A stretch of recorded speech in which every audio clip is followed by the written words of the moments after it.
Alhamdulillah Rabbil Alamin. Alhamdulillah Rabbil Alamin. Subhanallah walhamdulillah wa la ilaha illallah Allahu akbar. La hawla wa la quwwata illa billahil aliyyil azim.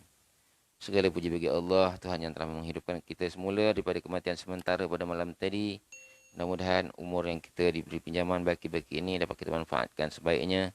Syukur Alhamdulillah kita diberi kekuatan untuk menghadirkan diri ke rumah Allah ini untuk melaksanakan tuntunan yang terbesar, iaitu melaksanakan solat fardu subuh secara berjemaah, yang mana ganjaran yang disebutkan sangat besar dan rugilah mereka yang tidak menelebutnya. Mudah-mudahan kita mendapat keampunan dan mardhatillah insya-Allah. Kita teruskan majlis kita pada pagi ini dengan membaca beberapa potong hadis berkenaan kelebihan tasbih. Ayat Quran berkenaan kelebihan tasbih. Ayat ke-53. Subhanallah wallahul wahidul qahhar. Subhanallah huwallahu wahidul qahhar. Maksudnya atau mafhumnya, Maha suci Allah, dialah Allah sallallahu alaihi wasallam. Dialah Allah yang Maha Esa lagi Maha mengalahkan. Petikan dari surah Az-Zumar ayat keempat. Maha suci Allah, dia adalah Allah Subhanahu wa taala yang Maha Esa lagi mengalahkan. Petikan dari surah Az-Zumar ayat keempat. Seterusnya, Subhanallah wa ta'ala amma yusyrikun. Subhanahu wa ta'ala amma yusyrikun.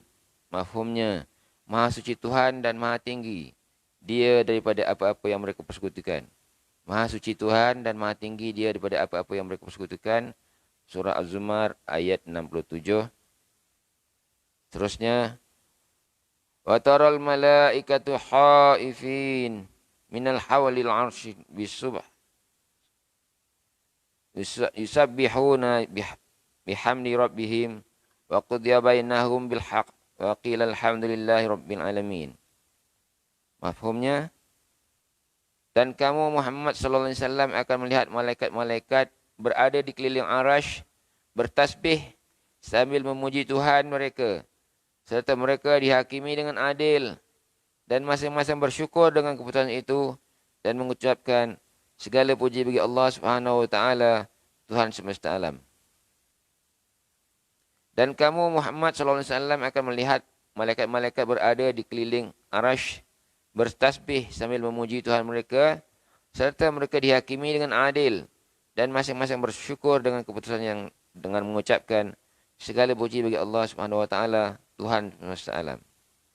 Seterusnya, allazina yahmiluna al-'arsy wa man hawlahu yusabbihuna bihamdi rabbihim wa yu'minuna bihi wa yastaghfiruna lillazina amanu rabbana wasi'ta kulla syai'in rahmatan wa 'ilman faghfir lillazina tabu wattaba'una sabilaka wa fihim azabu jahannam.